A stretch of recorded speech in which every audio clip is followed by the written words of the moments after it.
2021년 6월 넷째 주부터 로마서 강해를 시작했었습니다. 1년 6개월 정도 시간이 흘렀죠. 그리고 로마서 강해 말씀, 오늘이 65번째 말씀입니다. 지난 세월 돌이켜보면 로마서 강해를 하는 동안에 행사가 있을 때, 또 절기가 있을 때 다른 주제의 말씀들을 나누기도 했지만, 참 오랫동안 로마서 말씀을 함께 나누었는데 여러분들한테 어떻게 이 말씀이 남았는지 잘 모르겠습니다.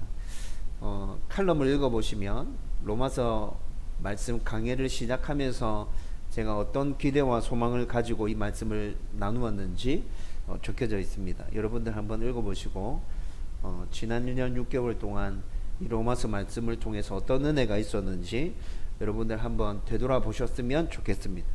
그런데 말씀을 나누면서 제가 계속 몇 번 말씀드렸었는데, 여러분, 이렇게 로마서 말씀을 깊이 있게 한번 살펴봤다고 해서 이 말씀이 다 이해되는 것도 아니고, 그리고 이 말씀이 온전하게 붙들어지는 것도 아니죠.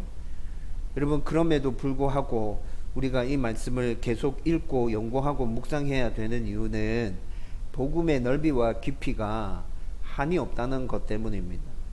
하나님이 한없이 크신 분이듯이 그분이 우리를 구원하기 위해서 주신 이 복음도 굉장히 깊고 넓고 많은 것들을 담고 있죠. 그래서 우리는 이 복음을 붙들고 계속해서 읽고 묵상하면서 하나님이 나를 위해서 어떤 일을 해주셨고, 그리고 지금도 여전히 하나님 나에게 어떤 은혜를 베풀어 주고 계시는지 우리는 그 부분에 대해서 계속 묵상하고 연구해 가야 한다는 것입니다. 여러분들이 그런 마음 자세를 가지고 로마서를 대한다고 하면 여러분들이 알고 있는 복음의 깊이와 넓이가 점점 더 넓어지고 깊어질 것이고, 하나님의 은혜 또한 복음 안에서 더 풍성하게 누릴 수 있게 될 것입니다. 앞으로도 계속 로마서 말씀을 붙들고 그런 은혜가 여러분들의 삶 가운데 넘쳐나기를 주님의 이름으로 축원드립니다. 여러분, 오늘 이제 로마서 말씀을 마무리 짓는데, 로마서 말씀을 마무리 지으면서 지난주에 나누었던 말씀 정리하고 오늘 말씀 나누었으면 좋겠어요. 우리는 지난주에 교회 안에서 분쟁을 일으키는 자들에 대한 바울의 마지막 권면의 말씀을 함께 나누었습니다. 계속 언급해 드렸듯이 로마서 16장 전체의 내용 흐름이 좀 어색한 면이 있기도 하죠. 그렇지만 로마서 기록했던 장소가 고린도라는 사실을 떠올려 보면, 그리고 그 고린도 교회 안에 많은 문제가 있었다는 것들을 떠올려 보면, 바울이 지금 16장의 말씀을 마무리하면서 왜 이런 전개로 이 말씀을 풀어가고 있는지 우리는 충분히 이해할 수 있었습니다. 교회 안에 고린도 안에 그만큼 많은 문제들이 있었고, 특별히 교회를 혼란스럽게 만드는 분쟁과 관련된 여러 가지 사건과 문제들이 얽혀 있었기 때문에 로마 교회 가운데도 이런 조짐들이 조금씩 보이기 시작할 때 미리 이 부분에 대해서 경고하고 언급하는 것이라 말씀드렸죠. 그러면서 거짓 교사들, 그리고 교회 안에 문제를 일으키는 자들 우선 잘 살펴봐라, 살펴볼 것에 대해서 권면해 주었어요. 진짜 문제가 있는지, 아니면 그냥 평범한 것인데 사람들이 문제로 인식하는 것인지 잘 살펴서 알아봐야겠죠. 그래서 먼저 잘 살펴보라고 얘기하는 거예요. 그리고 거짓 교사와 문제를 일으키는 행정과 그 시스템들이 정말 문제라고 확인되어졌으면 잘 분별해서 어떻게 이 부분을 잘 해결해 가야 될지에 대해서도 함께 머리를 모으고 지혜를 모아야 된다고 했습니다. 여러분, 우리가 잘 분별해 낼 수 있다면 합당한 조치들과 합당한 대처들이 그 분별함 위에서 나올 수 있게 될 거예요. 그리고 난 다음에 이렇게 분별한 후에 교회를 무너뜨리는 것들에 대해서 떠나거나, 아니면 바로 잡거나, 아니면 공동체 안에서 문제를 일으키는 것이라면 쫓아내야 될 필요가 있다는 것까지 바울이 권면해 주고 있었어요. 여러분, 이렇게 할 때 살피고 분별하고, 또 우리가 그곳에서 떠나거나 아니면 공동체 안에 그런 문제들이 있어서 쫓아내려고 할 때 아주 다양한 여러 가지 문제들이 생겨난다 했죠.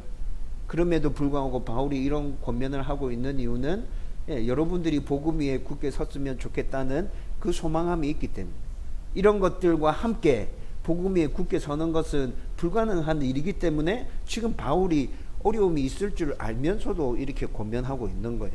그리고 또 저와 여러분들이 만약에 복음 위에 굳게 서 있다면, 하나님의 말씀을 잘 붙들고 있다면 이런 어려움이 생긴다 할지라도 크게 문제되지 않고 모든 일들을 잘 처리해 갈 수 있을 거예요. 여전히 교회가 하나님 은혜 가운데 굳게 설 수 있을 것이란 말입니다. 우리 교회 가운데, 여러분 가운데 이런 은혜가 넘쳐나기를 주님의 이름으로 축원드립니다.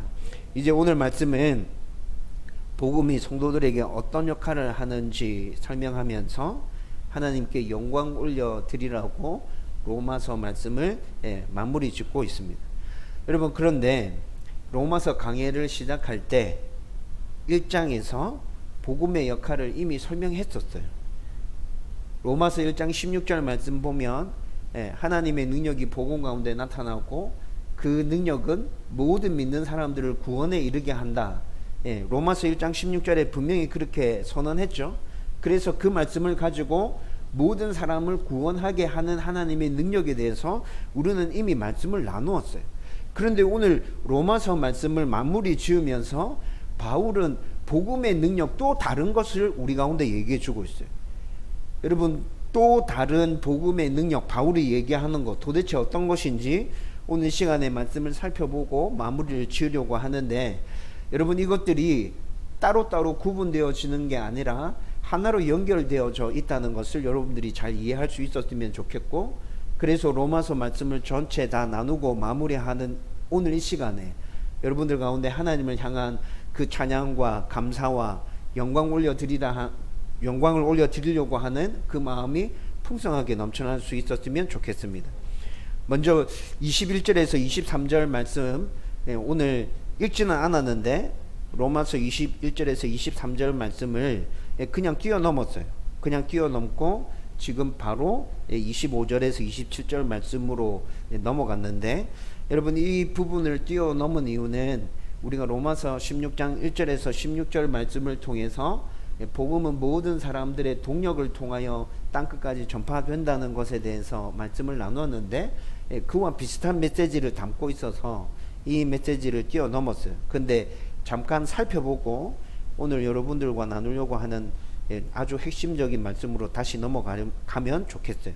여러분, 21절 말씀 먼저 보면 1절에서 16절에 등장했던 것과 똑같이 지금 바울이 여러 사람들의 이름을 다시 언급하고 있습니다. 21절 말씀에 보면 디모데, 누기오, 야손, 소시바더 이런 사람들이 지금 등장하면서 이 사람들이 로마에 있는 성도들에게 문안 인사를 건네고 있습니다. 여러분, 디모데는 어떤 사람이죠? 디모데 여러분 굉장히 많이 들어보셨고 잘 아는 인물이죠. 지금 오늘 본문에 디모데가 등장하고 있는 이 시점을 기준으로 해서 살펴보면 디모데는 이미 8년 동안 바울과 함께 복음을 전하기 위해서 동력하면서 여기까지 와 있습니다. 8년 동안 동고동락하면서 바울과 함께 동력했던 아주 신실한 일꾼 디모데. 누기오, 야손, 소시바더 이런 사람들은 유대인으로 바울과 함께 동력했던 인물들로 추측하는데 자세한 내용은 나타나지 않습니다. 그냥 유대인이었구나, 신실한 성도들이었구나, 바울과 함께 복음을 전파하고 교회를 세우는 일에 헌신한 인물들이구나, 학자들은 이 정도로 추측하고 있습니다. 22절 말씀에 보면 로마서를 지금 대신 적고 있는 더디오라는 사람이 나타납니다. 이 더디오라는 사람 또한 로마 교회에 있는 성도들에게 문안 인사를 건넨다라고 22절에 그렇게 얘기하고 있죠. 여러분, 로마서는 바울이 직접 적은 게 아니에요. 더디오라는 사람이 대필했어요. 바울이 불러주면 바울이 불러주는 것을 더디오가 듣고 로마서를 기록했어요. 왜 이렇게 편지를 기록했느냐? 바울은 이때 이 당시에 눈에 질병이 있어서 눈이 굉장히 안 좋았어요. 여러분, 학자들은 이때만 바울이 눈에 병이 있어서 안 좋았던 것뿐만이 아니라 대부분의 시절 동안 바울이 사역하는 그 대부분의 그 세월 동안 눈에 질병을 안고 살았거든요. 그 기록들이 성경 곳곳에 나타나는 흔적들이 있습니다.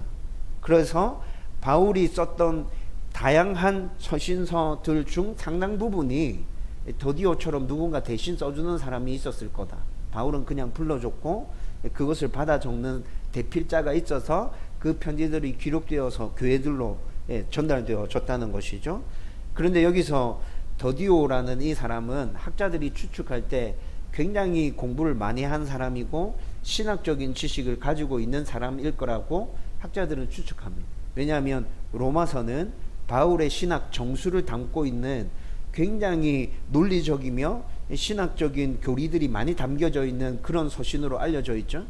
그런데 이 편지를 이렇게 매끄럽게 대필해서 잘 적어내려고 하면 그 또한 신학에 대한 지식이 충분히 있어야 바울이 불러줄 때 그것들을 잘 이해하고 알아듣고 틀리지 않게 제대로 기록할 수 있었다는 것이죠. 그래서 이 사람은 분명히 많이 배운 사람, 어느 정도 신학적인 지식을 갖추고 있는 사람일 것이다. 학자들은 이렇게 추측합니다. 그것뿐만이 아니라 또 23절에 넘어가 보면 자기 집을 가정교회로 내어준 가이오라는 사람이 등장하죠. 이 가이오라는 사람도 로마 교회에 있는 성도들에게 문안 인사를 건네고 있습니다. 여러분, 이때 이 당시 교회는 우리처럼 이런 교회가 아니었어요. 가정에서 모여서 예배드리는 가정교회죠. 그런데 가정에서 교회로 모일 때 그 장소를 제공하는 사람들은 대부분 경제력이 있는 사람들이었고 큰 집을 소유한 사람들이었어요. 큰 집을 소유했기 때문에 자기 집을 기꺼이 성도들이 모여서 예배드리는 장소로 제공해 줄 수 있었겠죠. 가이오도 그런 사람이라고 학자들은 생각합니다. 이 사람 부자였을 거야. 그리고 이 사람은 바울이 복음을 전해서 세례받아서 신앙생활을 시작한 인물일 거야. 학자들은 이렇게 추측하죠. 그 다음에 23절 말씀에 보면 에라스도라는 사람도 등장합니다. 그런데 이 사람은 특이하게 고린도시의 재정을 담당한 재무장관이라고 소개해 주고 있어요. 여러분, 고린도시는 이때 이 당시에 엄청나게 큰 도시였고 굉장히 무역이나 교육이나 문화나 모든 부분에 있어서 이 지역들 전체 통틀어 봐서 중심적인 역할을 하는 아주 큰 규모의 도시라고 말씀드렸죠. 여러분, 이런 도시의 재무를 담당했던 사람이라고 하면 굉장히 권력도 있었고 그리고 상류층에 속해 있는 사람이라는 표가 되겠죠. 그래서 에라스도 이 사람은 상류층에 속한 사람으로 이해하고 있습니다. 구아도라는 이름도 등장하는데 이 구아도라는 사람에 대한 자료들은 많이 발견되지 않았어요. 그래서 어떤 사람인지 학자들도 잘 몰라요. 여러분, 그런데 21절에서부터 23절에 이런 사람들의 이름을 언급하면서 모두 다 이 사람들이 로마 교회에 있는 성도들에게 문안 인사를 건넨다고 지금 바울이 기록하고 있습니다. 여러분, 이 말씀이 우리에게 무슨 의미를 전달해 주냐고 하면, 여러분, 아주 다양한 사람들이 모여서 지금 고린도에서 바울과 함께 동역하며 주님의 교회를 세워가고 있다는 거예요. 여러분, 16장 1절에서부터 16절까지 복음 전파에 다양한 사람들이 함께 동역함에 대해서는 말씀을 나누었죠. 복음 전파뿐만이 아니라 교회를 세워가는 데 있어서도 이렇게 다양한 사람들이 힘을 모으고 마음을 모아서 주님의 교회를 세워가고 있습니다. 여러분, 오늘 바울이 교회를 세워가고 있는 자기 동역자라고 소개하면서 이들이 너희들에게 문안 인사를 건넨다 라고 기록한 이 이름들 중에는 바울과 오랫동안 동역한 사람도 있었고요, 이방인도 있었습니다. 유대인도 있었겠죠. 부자도 있었습니다. 지식인도 있었고 최고의 상류층에 속하는 인물도 있었습니다. 그리고 또 바울이 직접 복음을 전해서 키워서 함께 동역하고 있는 인물도 오늘 우리가 읽었던 이름 가운데 등장하고 있습니다. 여러분, 이들이 로마에서 하나님의 교회를 세우는 자들을 위로하고 격려하면서 인사를 건네고 있다는 것이죠. 여러분, 이것은 로마 교회에서 교회를 세워가고 있는 사람들에게 굉장히 중요한 메시지가 되었을 것입니다. 어떤 메시지가 되었을까요? 바울이 지금 고린도에서 자기와 동역하며 교회를 세우고 있는 사람들 이름, 이런 사람을 언급했는데 그 사람은 이방인이었던 것 같은데 그 사람은 바울이 직접 전도해서 세례줬던 사람 아닌가?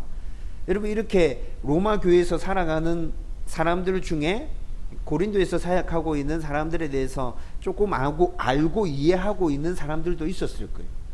근데 그들의 이름을 하나하나 들으면서 굉장히 다양한 사람들이 모여서 지금 바울과 동역하고 있구나. 우리도 굉장히 다양한 사람들이 모여 있는데 이게 이상한 게 아니구나. 고린도 교회도 그렇구나. 교회가 이렇게 세워지는 거구나 라는 메시지가 여기 안에 담겨져 있다는 거예요. 여러분, 이 메시지는 지금 이 시대를 교회를 세워가고 있는 우리들에게 어떤 메시지를 전해줍니까? 똑같은 메시지죠.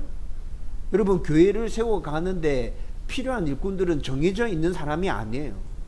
함께 동역함으로 다양한 사람들이 모여서 하나님이 주인이신 교회를 세워가는 것입니다. 여러분, 그분들 중에는 출신 배경이 다른 사람들 있을 거예요.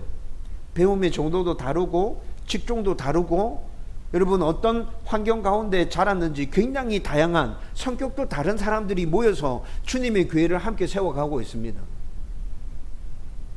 여러분, 이렇게 모여있는 하나님의 백성들 가운데 어떤 사람은 필요하고 어떤 사람은 필요 없다, 하나님께서 이렇게 나누시는 말씀을 성경에서 살펴본 적이 있나요?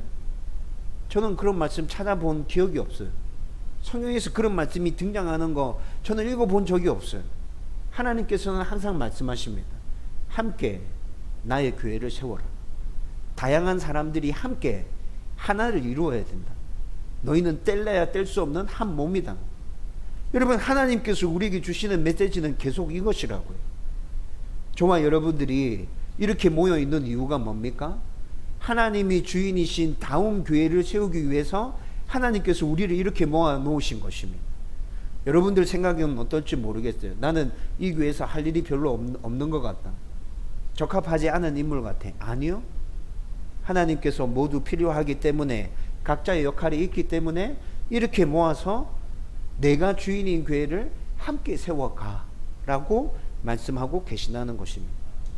저와 여러분들이 이 사실을 잘 기억하고 있다면, 여러분, 오늘 고린도 교회에서 바울과 동역해서 교회를 세워가고 있는 이 사람들이 지금 로마 교회 성도들에게 문안 인사를 건네고 있잖아요. 여러분, 이처럼 우리도 좋은 모델로서 다른 교회에 이런 문안 인사를 건넬 수 있게 될 거예요. 교회는 함께 세워가는 거예요. 하나님이 주인이신 그 생각을 가지고 올바르게 모든 일들을 함께 해내기 위해 몸부림치고 있다면 주님의 교회는 건강하게 세워져요. 이 시대에도 우리 교회가 그런 부분에 있어서 당신 교회의 좋은 모델이 되었으면 좋겠어요. 여러분, 이것이 오늘 건네는 문안 인사에 담겨져 있는 메시지 아닙니까? 우리 교회도 다른 교회에 전해줄 수 있는 그런 좋은 메시지가 되지 않을까요? 저와 여러분들이 함께 꿈꾸고 함께 기대하고 소망했으면 좋겠어요. 동력함으로 하나님이 주인이신 교회 만들어 갈 수 있다. 이 시대에 다른 교회의 좋은 모델이 될 수 있을 거야. 우리는 그것을 가지고 다른 교회 성도들에게 위로와 격려의 메시지를 담아서 문안 인사를 건넬 수 있을 거야.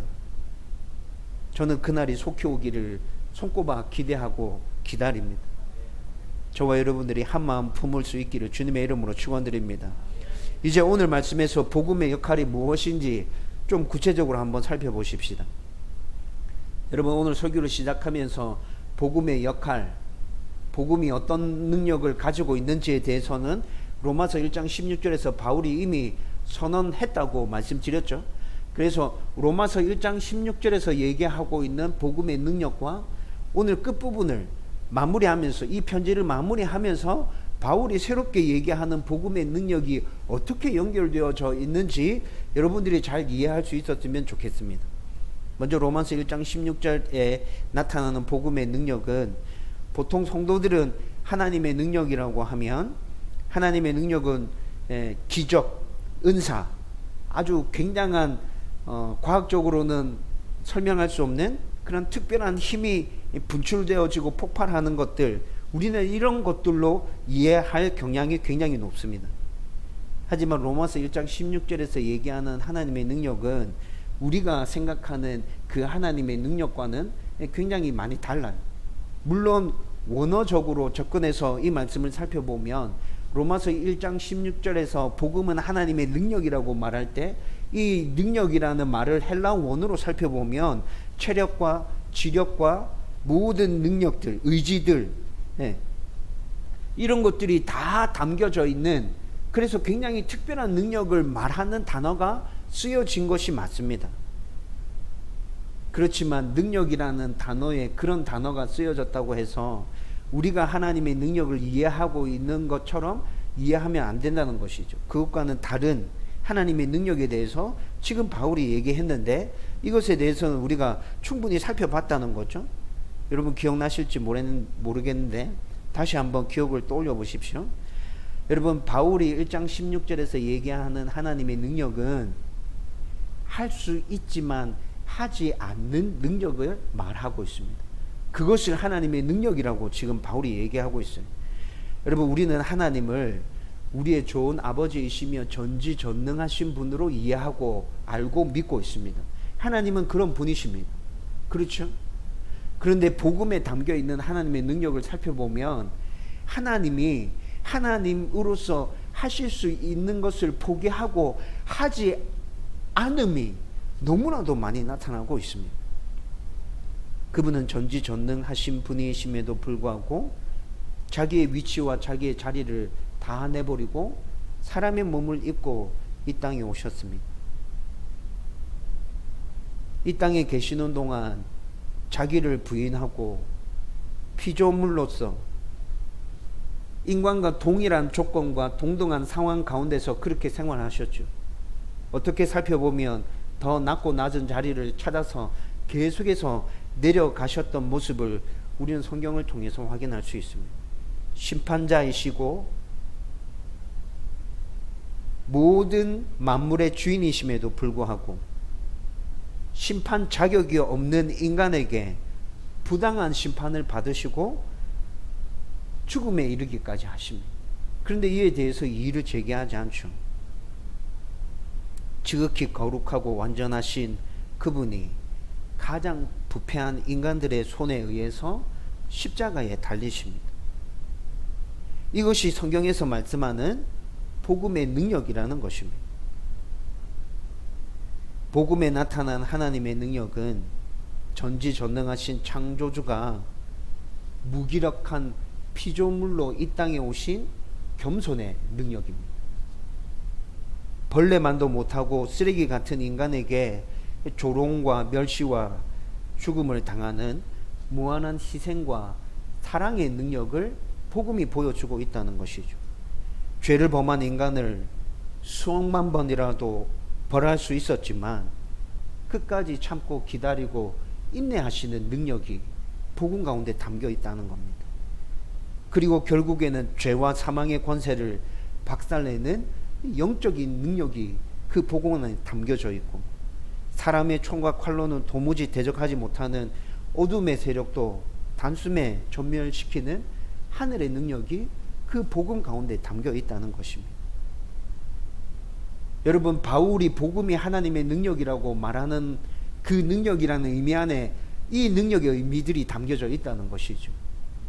여러분 그런데 이런 하나님의 능력은 우리가 살아가는 이 삶에 우리의 삶의 현장 가운데서 이해하는 것들로 종합해서 살펴보면 그게 무슨 능력이야? 그건 능력이 아니지. 그건 무능이지. 여러분 이렇게 생각하기 쉽잖아요. 여러분 여기서 우리는 분명하게 깨닫고 이해하고 가슴에 새겨야 될 것이 있습니다. 하나님의 능력은 하나님이 우리에게 보여주시고자 하는 능력은 우리가 생각하는 것과는 달라. 힘을 과시하는 능력이 아니야. 할 수 있는 것들을 다 하시면서 우리를 억박지르는 억누르는 그런 능력이 아니에요. 하실 수 있는 것을 하지 않음으로 품어주시고 보듬어 주시는 능력이 복음 가운데 담겨져 있다는 것을 우리는 이해해야 됩니다. 우리가 생각하는 문제의 해결과 소원이 성취되는 특별한 하나님의 능력은 여러분 곰곰이 한번 생각해 보십시오. 그것은 일시적이고 순간적인 능력입니다. 그때만 필요해서 간절히 사모했고 소원했고 그 일들이 이루어지고 난 이후에는 감사하고 하나님을 찬양하지만 1년, 2년, 3년 지나고 나면 그런 일들이 있었느냐라는 것조차도 잊어버리고 우리는 또 다른 문제 가운데서 허덕이며 하나님을 찾고 매달리고 그렇게 된다는 것이죠. 하지만 성경이 말씀하는 하나님의 능력은 시간과 공간을 초월해서 피조세계와 영적인 세계의 흐름을 완전히 영원토록 뒤집어 놓는 엄청난 능력이며 그리고 이 능력 자체에 생명이 담겨져 있다는 것입니다. 이런 하나님의 능력으로 모든 사람에게 구원이 임했죠. 진짜 구원이 임했어요. 그리고 저와 여러분들은 그 하나님의 능력 가운데 이미 구원을 경험하고 있어요. 그 구원을 누리고 있어요. 또 복음으로 나타난 하나님의 능력은 오직 믿음으로만 모든 일들을 구원한다고 말씀해 주고 있어요. 이 복음에 나타난 능력이 얼마나 완벽하고 얼마나 온전했던지 다른 거 필요가 없어. 너희들이 해야 될 뭐 그런 일들 없어. 그냥 믿기만 하면 돼. 라고 하나님께서 계속 우리 가운데 말씀해 주고 있다는 것입니다. 여러분 구원에 아무 조건이 없이 오직 믿음만으로 구원받을 수 있다는 것. 여러분 이것도 잘 생각해 보면 하나님의 능력이 구원을 이루는 그 일들 가운데 완전하고 완벽하게 나타났구나. 그 능력이 정말 엄청난 것이구나. 그래서 우리에게 아무것도 요구하지 않고 그냥 믿음만을 요구하고 계시는 거구나 라고 이해할 수 있다는 것입니다. 이렇게 복음에는 믿음으로 받아들이는 모든 일을 구원하고 온전하고 완벽한 하나님의 자녀로 만드는 그 능력이 담겨져 있다는 것이죠. 이것이 로마서 1장 16절에서 바울이 선포한 하나님의 능력, 복음 안에 담겨져 있는 하나님의 능력이었습니다. 그런데 오늘 말씀에서는 바울이 이것과는 좀 다른 면에서 복음 안에 담겨져 있는 하나님의 능력에 대해서 또 얘기합니다. 어떤 걸 얘기하죠? 성도를 경고하게 하는 하나님의 능력이라고 만듭니다. 1장 16절에서는 모든 사람들을 구원하는 능력이라고 말했는데 여러분 지금 로마서 16장에서 이 복음에 대한 설명을 마무리하면서 바울은 모든 성도를 온전하게 할 수 있는 능력도 복음 안에 담겨져 있다고 얘기하고 있는 거예요. 26절 말씀에 보면 분명히 이렇게 얘기합니다. 이 복음으로 너희를 능히 경고하게 하실, 이 복음으로 너희를 능히 경고하게 하실. 여러분 이 표현은 헬라어 원어로 살펴보면 지금 우리 성경에서는 26절에 이 표현이 나타나죠. 헬라어 원어 성경으로 살펴보면 25절 제일 앞부분에 이 표현이 딱 등장합니다. 여러분 지금 25, 26, 27절 말씀은 로마서 말씀을 마무리하면서 새로운 문단이 지금 시작하는 거거든요. 여러분 헬라어에서 새로운 내용을 선포하기 위해서 문단이 새롭게 시작될 때 그 문단 앞에 제일 먼저 등장하는 것은 강조의 의미, 부각하는 의미를 담고 있을 때가 굉장히 많습니다. 오늘 저와 여러분들이 함께 나누고 있는 25, 26, 27절의 말씀도 그런 경우 중에 포함되는 말씀입니다. 여러분 그런데 26절에 나타나 있는 이 복음으로 너희를 능히 경고하게 하실이라는 문구가 헬라어 원어 성경에서는 25절 제일 첫 번째 부분에 등장한다 말씀드렸죠.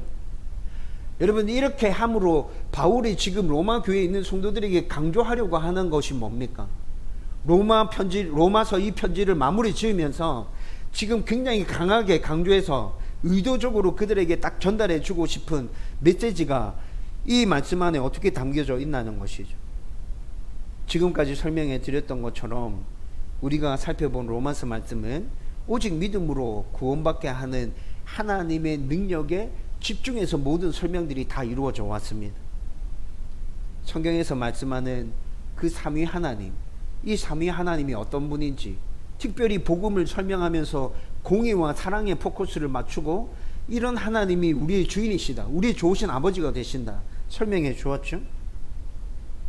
그리고 죄가 무엇인지, 이 죄가 어떻게 시작되어졌는지, 인간은 죄 때문에 어떤 상태 가운데 놓여져 있는지, 예수님이 왜 이 땅에 오셨는지, 그리고 그분이 우리를 위해서 어떤 일을 해주셨는지, 예수님을 구주로 믿는 자들에게 성령이 오신다고 하는데 그 성령이 오셔서 어떻게 무엇을 위해서 우리 가운데 오셨는지, 혈통과 율법과 우리가 선하다고 생각하는 그 모든 행위들이 왜 하나님께 합당하지 않은지, 구원과 관련한 모든 일이 태초부터 하나님의 섭리와 계획 가운데서 차근차근 지금까지 진행되어져 왔다는 것에 대해서, 여러분 바울이 복음에 대한 전반적인 내용들을 충분하게 설명해 줬잖아요. 여러분 이런 설명을 잘 이해한 성도, 이 설명을 잘 이해하고 복음을 굳게 붙들고 구원받은 하나님의 자녀가 된 성도들은 여러분 이 설명들을 더 깊이 있고 더 넓게 이해하고 더 붙들고 온전하게 이것들을 생활 가운데 실천해 내기 위해서 노력할 때 이 복음 가운데서 더 좋은 하나님의 사람으로 세워져 간다는 것을 바울은 오늘 말씀 끝부분에서 또 선포하고 싶은 거예요. 복음은 우리를 구원하는 능력일 뿐만이 아니라 우리를 온전하게 하나님의 백성으로 세우는 능력이기도 해. 두 가지를 동시에 같이 생각해야 돼. 하나만 생각하면 안 돼. 여러분 지금 바울은 이 끝부분의 메시지를 통해서 성도들에게 그것을 전하고 싶은 거예요. 여러분 바울의 이 강조점이 이해가 되시죠? 여러분 하나님이 어떤 분이신지 신앙생활을 하면서 여러분들이 그 이해가 더 넓어지고 더 깊어졌으면 좋겠습니다. 그 이해와 그 지식들이 더 넓어지고 깊어지면서 우리는 점점 온전한 성도로 더 굳게 세워지지 않겠습니까? 나의 존재가 어떻는지에 대해서 더 깊이 이해하고 더 넓게 이해하면 할수록 우리는 하나님을 더욱더 온전히 바라보고 그분을 의지할 수밖에 없게 되잖아요. 하나님이 나에게 베풀어 주신 그 은혜와 사랑을 더 넓고 깊게 이해하면 할수록 우리는 그 사랑 앞에서 감사할 수밖에 없게 되잖아요. 여러분 지금 바울은 이런 관점에서 이 복음은 우리를 구원하는 능력임과 동시에 우리를 더 온전한 성도로 세우는 분명한 능력이에요. 이 두 가지 사실을 분명하게 이해하고 우리는 복음을 굳게 붙들어야 돼. 복음을 떠나서는 성도가 될 수 없고 복음을 떠나서는 성도다워질 수 없어. 바울은 지금 끝부분의 메시지를 통해서 로마에 있는 성도들에게 이것을 강조하고 있다는 것입니다. 저와 여러분들도 이 사실을 잘 깨달았으면 좋겠어요. 여러분 하나님의 사람으로 온전해지고자 하는 간절한 소망과 열망이 저와 여러분들 안에 동일하게 담겨져 있지 않습니까? 그런데 그 일들을 어떻게 이룰 수 있죠? 성경에 있는 이 많은 말씀들 다 이해하고 깨닫고 여기에 적혀져 있는 모든 것들을 실천하고 순종하기 위해서 발부둥 쳐야 그 일들을 이룰 수 있다고 생각하시나요? 물론 그 생각이 맞습니다. 그 생각이 맞는데 그렇게 생각하고 성경을 접근하기 시작하면 너무 어려워지잖아요. 너무 많잖아요. 어디서부터 시작해야 되지? 와, 이건 엄청나게 부담인데? 그런데 오늘 바울이 로마에 있는 성도들에게 권면해 주는 것처럼 우리가 정말 온전한 하나님의 백성이 되고 싶다면 여러분 그 출발 지점을 복음으로 잡으십시오. 하나님에 대한 제대로 된 이해, 하나님이 나를 위해서 어떤 일을 해주셨는지, 내가 이 땅 가운데서 어떤 은혜를 누리며 살아가고 있는지, 또한 이 복음을 붙들고 어떻게 살아야 하는지 로마서에서 얘기해 주고 있는 이것들 다시 붙들고 그 복음 가운데 살아가기 위해서 몸부림치고 발부둥 치는 것 그 자체가 나를 온전한 성도로 세우는 것이구나. 저와 여러분들 안에 이 깨달음이 있었으면 좋겠고, 그리고 복음을 붙들고 다시 온전한 성도로 살아가기 위해 몸부림치는 그 모습들이 우리 가운데 끊이지 않고 나타나기를 주님의 이름으로 축원드립니다. 여러분, 바울은 오늘 이 말씀을 쭉 성도들에게 설명하면서 하나님의 복음으로 모든 일을 구원하고 모든 성도를 온전케 하려고 하나님께서 영세 전부터 이 복음을 준비하셨다고 말합니다. 때가 되었을 때 성경을 통해서 이 사실을 사람들에게 알려주시고, 그리고 또 때가 되어서 이 복음이 온 세상에 전파되도록 하셨다고 그렇게 말씀해 주고 있죠. 여러분, 바울은 이 사실을 굉장히 잘 이해하고 깨닫고 있었어요. 그리고 복음을 굳게 붙들었고, 복음을 통해서 하나님을 더 많이 누리고 경험하고 있었고, 그리고 이 복음 가운데서 더 좋은 하나님의 백성으로 굳게 서가고 있었던 것이 틀림없습니다. 바울의 최종적인 선포가 무엇입니까? 27절 말씀에 이렇게 우리를 구원하고 우리를 온전한 하나님의 백성으로 세우는 이 복음의 능력, 이것들을 우리는 이미 경험하고 누리고 이 땅 가운데서 살아가고 있는데, 그렇다면 하나님을 찬양하고 그분께 영광 올려드리는 게 합당하지 않느냐, 우리 그렇게 하자 라는 선포가 담겨져 있죠. 바울은 충분히 복음이 어떤 것인지 잘 이해하고 그 능력을 자기의 삶 속에서 누리고 있었기에 편지 끝에 함께 그분께 영광을 올려드리자라고 담대하게 선포할 수 있었다고 확신합니다.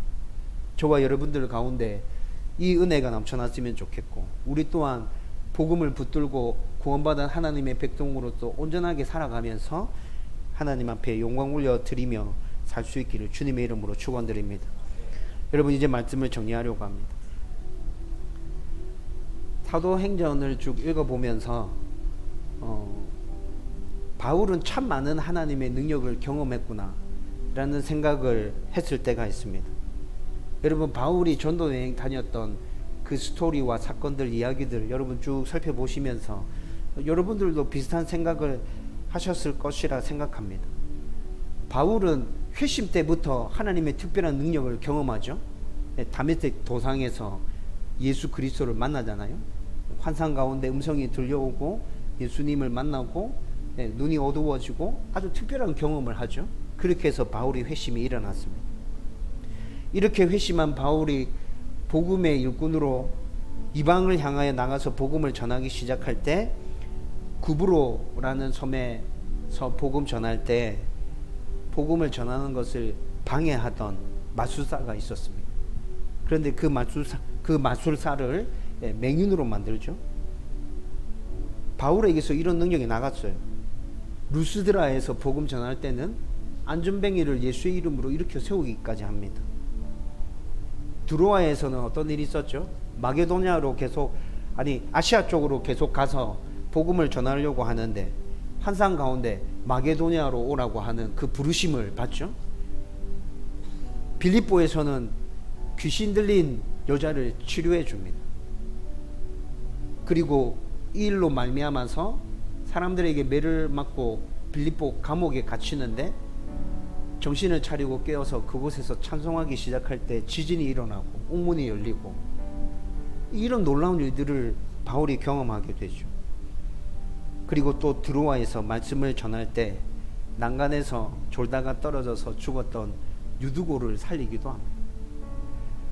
여러분, 바울은 이렇게 수많은 하나님의 능력을 경험했고, 또 그 능력을 직접 사람들에게 나타내 보이면서 복음 전하는 일들을 했죠. 그런데 여러분, 잘 생각해 보십시오.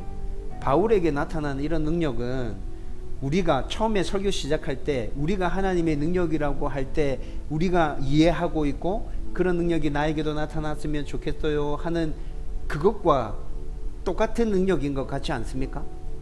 맞아요. 바울에게 나타나는 능력은 그런 것이에요. 근데 여러분, 제가 바울에게 이런 능력이 나타나고 있다는 것은 제가 조금 더 깊이 생각해 봤을 때, 바울은 오늘 우리가 말씀 가운데서 나누었던 그 하나님의 능력 있지 않습니까? 할 수 있음에도 불구하고 하지 않았던 그 하나님의 능력, 복음으로 우리를 더 굳고 온전한 하나님의 사람으로 세우는 그 능력을 제대로 잘 이해하고 있었고, 그 능력을 가슴에 품고 있었기 때문에 사역의 현장 가운데서 우리가 생각하는 그 능력이 곳곳에서 나타난 것 아닌가? 절대로 오늘 나눈 그 하나님의 능력을 이해하지 못했다면 우리가 처음에 생각하는 눈에 드러나 보이는 이러한 능력도 같이 나타나지 않았을 거다. 저는 그런 생각이 들었어요. 여러분, 제가 여러분들에게 전하려고 하는 메시지, 설명하려고 하는 것이 어떤 것인지 알겠죠? 여러분, 바울은 분명히 겸손의 능력, 희생의 능력, 섬김의 능력, 사랑의 능력, 인내의 능력, 품음의 능력을 복음 가운데서 잘 이해하고 있었어요. 가슴 가운데 새기고 있었어요. 그러면서 믿기만 하면 모든 일을 구원하시는 그 하나님의 능력도 그가 직접 경험하고 그 안에 품고 있었고요. 이것뿐만이 아니라 성도를 온전케 만드는 그 하나님의 능력 또한 복음으로 바울이 굳게 붙들고 있었다는 것입니다. 바울은 이런 복음의 능력을 잘 알고 굳게 붙들고 있었기 때문에 우리가 생각하는 눈으로 드러나는 사람들이 와 할 만한 그 능력 또한 그 삶 가운데서 풍성하게 경험하며 나타내 보일 수 있었다는 것이죠. 그런데 여러분, 그 끝부분이 어디를 향하고 있어요? 하나님께 영광을 올려 드릴지어다. 그 능력이 나타나고 난 이후에 바울은 하나님께 포커스를 맞춰서 영광을 올려 드리라고 선포하고 있잖아요. 저와 여러분들이 복음으로 이러한 삶을 살 수 있었으면 좋겠어요. 구원받은 하나님의 백성답게 살고 더 온전한 하나님의 백성다워지면서 모든 영광을 하나님께 올려 드릴지어다. 우리 또한 그렇게 선포하는 삶을 살아갈 수 있기를 주님의 이름으로 축원드립니다.